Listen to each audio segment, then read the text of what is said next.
Bem, então aqui nós temos um resumo, do quadro de manutenção, do que acabamos de falar, dos tipos de manutenção aqui postos, relacionado com o seu tipo de ação, seu tipo de atuação e o foco principal dessas manutenções, né?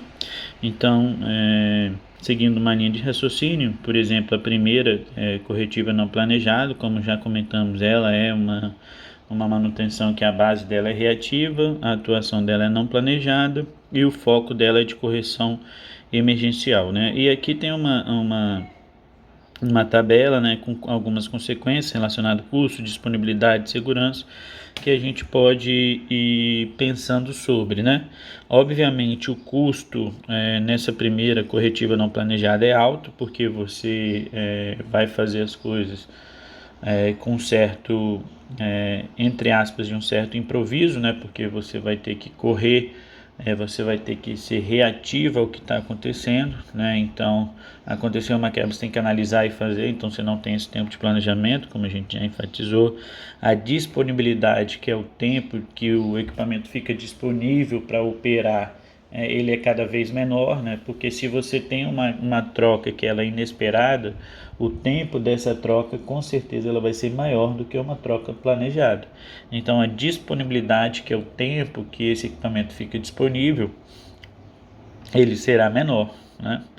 E a segurança, com certeza, tanto da segurança da operação no momento que estava acontecendo, ou a da mesma até própria da troca, é menor, né? Porque nada que não é planejado vai ter uma segurança tão boa e satisfatória como aqueles que são planejados, né? E assim por diante, né? Dá para fazer várias analogias aqui com os outros tipos de manutenção, né, que aqui estão postos. Propriamente entrando agora nos tipos, né, de manutenção, nós temos uma manutenção aqui corretiva e a definição através da norma 5462 de 1994 diz que a manutenção efetuada após a ocorrência de uma pane ou de uma falha ou de uma queda de desempenho destinada a recolocar um item em condições de executar uma função requerida, né? Então essa é a definição de manutenção corretiva, né? Então observa que é sempre em relação àquilo que a gente está falando, né? Após a ocorrência de uma pane ou de uma falha, então assim, é sempre depois de ter ocorrido, né? Então essa é mais características de uma manutenção corretiva, né? Não necessariamente uma manutenção corretiva será uma manutenção de emergência, né? Então assim, a gente viu ainda há pouco nos quadros que eu posso, mesmo tendo um papel de inspeção, de uma manutenção preditiva, eu posso caminhar para uma manutenção corretiva, né? E não necessariamente ela ser emergencial. Eu posso vir acompanhando o equipamento e optar por uma decisão gerencial, que aquele equipamento funcione até a falha, e aí depois optar por a troca, mas já vim acompanhando, né? Apesar de ser corretiva, ela não necessariamente é emergencial, né?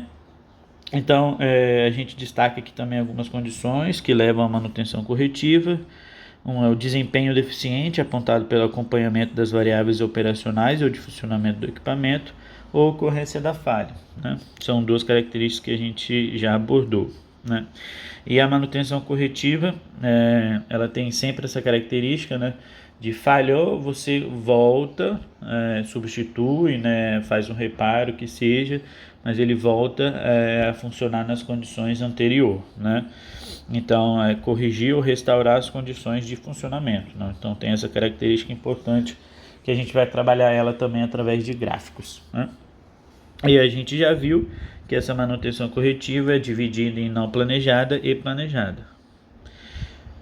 A não planejada, né, é a primeira, que a gente talvez tenha mais conhecimento, né, até mesmo antes de entrar no curso técnico mecânico, provavelmente a gente já ouviu falar desse tipo de manutenção, né, aqueles que tinham curiosidade sobre o assunto, né, novamente, aquela manutenção que é voltado para correção de falhas, né. Então, a falha já está ocorrida, não tem tempo de preparação de serviço, né? Vai lá e troca em estado emergencial, né? Infelizmente acontece mais do que gostaríamos, né? Porque mais do que gostaríamos, novamente, porque o ideal é sempre ter uma manutenção mais planejada, né? E consequentemente gera altos custos, porque não necessariamente você sabe se você tem sobressalente ou não. Imagine uma situação que você não tivesse, aí você vai ter que comprar, e sempre quando você tem que comprar com um baixo tempo, um baixo intervalo de tempo, você não consegue uma boa negociação, acaba pagando mais caro pelo equipamento, né? Isso sobe o preço. Às vezes você, por algum motivo, o seu funcionário especialista daquela área está deslocado para um outro serviço, ou enfim, está de férias, está de um recesso, ou atuou no turno anterior, e aí você tem que voltar com ele, ocasionando, por exemplo, uma quantidade de horas extras. Então tem uma sequência de fatores que pode fazer com que esse custo aumente, né? Além da perda de produção, perda da qualidade, aumento dos custos de manutenção, além dos custos de manutenção, né? Só repetindo aqui. Bem, normalmente então essas falhas são falhas aleatórias, né? E aí, por serem falhas aleatórias, não tiver ninguém monitorando, pode causar um alto risco para a segurança, né? Dos operadores, dos inspetores, das pessoas que trabalham na área, né? Porque vem uma quebra aleatória, né? Uma quebra que você não tinha nenhum tipo de controle. Então, se tiver situações com elevadas pressões, temperaturas, vazão, vibração, e tiverem pessoas operando ou pessoas trabalhando com a parte de inspeção naquele local, isso pode causar sim algum risco para a saúde dos colaboradores, né? E assim, às vezes a gente fica pensando em equipamentos, né, que podem causar alguma explosão, alguma danificação, mas às vezes são coisas um pouco até mais simples, né? É uma luz, por exemplo, que está queimada e aí impossibilitou que o colaborador visse um detalhe que poderia ter sido visto se tivesse iluminado, né? Isso, por exemplo, causou um tropeção, uma queda, né? Um corrimão que sofreu bastante desgaste, aí um operador foi se apoiar nesse corrimão, o corrimão foi lá, por exemplo, e soltou, né? Ocasionando a queda.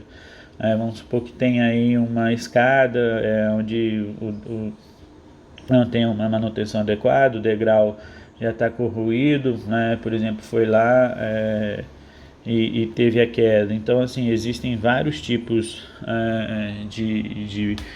de manutenções, né, que poderiam ser sido feitas, né, e não, às vezes não são feitas por N fatores. É claro que ninguém deixa de fazer as coisas de uma empresa por deixar. Às vezes falta tempo, às vezes falta dinheiro, às vezes falta prioridade, né? Então tem uma sequência de fatores que ocasiona isso.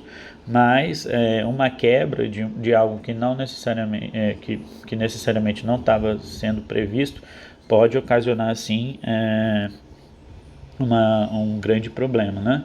Um grande problema de segurança, né? E hoje nas empresas que levam, que tem um nome, que tem um respaldo, que são de grande porte, tem dois principais focos, isso a gente consegue observar bem. Um é o segurança, né? O foco principal é segurança, e o segundo é meio ambiente, né? Então são dois sempre focos que os funcionários devem estar prestando atenção, né? E aí uma coisa também que a gente tem que observar em uma corretiva não planejada é que, na verdade, se brinca, né, que o departamento de manutenção ele é comandado, né, pelos equipamentos, e obviamente que deve ser o contrário, né? A equipe de manutenção, o setor de manutenção deve comandar os equipamentos. É claro, junto com a operação e tal, mas estou falando de uma perspectiva maior, né? Uma logística maior. Você não pode ter o seu equipamento de manutenção sendo comandado pelo equipamento. O que isso quer dizer? O equipamento comandar a equipe, né? Quebrou, a equipe vai lá e desloca para esse equipamento. Quebrou, a equipe vai lá e desloca para outro equipamento. Então, assim, a equipe está sempre em função das quebras do equipamento, né? Isso deixa a empresa com baixo desempenho, né, empresarial, né? Com certeza o custo agregado aos seus produtos será elevado, né? Então isso faz com que a empresa perca competitividade no mercado, né? Porque ela vai ter um custo agregado ao seu produto que é proveniente de uma manutenção mal feita, né? E dentro da empresa, vocês podem imaginar, né, que todos os custos depois são remetidos ao produto, né? Para que, obviamente, a empresa consiga ter um lucro e conseguir se manter operando, né? Obviamente, uma empresa privada visa lucro, né? Então, todos esses custos são depois repassados para o produto. Ah, professor, mas aí não teria problema? Claro que tem. Se o seu produto está com um valor agregado muito mais alto, ele perde competitividade, perde venda, né? O produto fica encalhado no pátio e, consequentemente, a empresa tende de ir de mal a pior, né? Aqui tem uma perspectiva talvez um pouco diferente, que vocês ainda não viram, né, sobre manutenção corretiva não planejada, que é um gráfico relacionando desempenho, tá, aqui no eixo Y, e tempo, tá? E aqui são gráficos que caem até em bastante questões de concurso, né? Então é interessante que a gente consiga olhar para esse gráfico e entender por que esse é um gráfico de uma corretiva não planejada, né?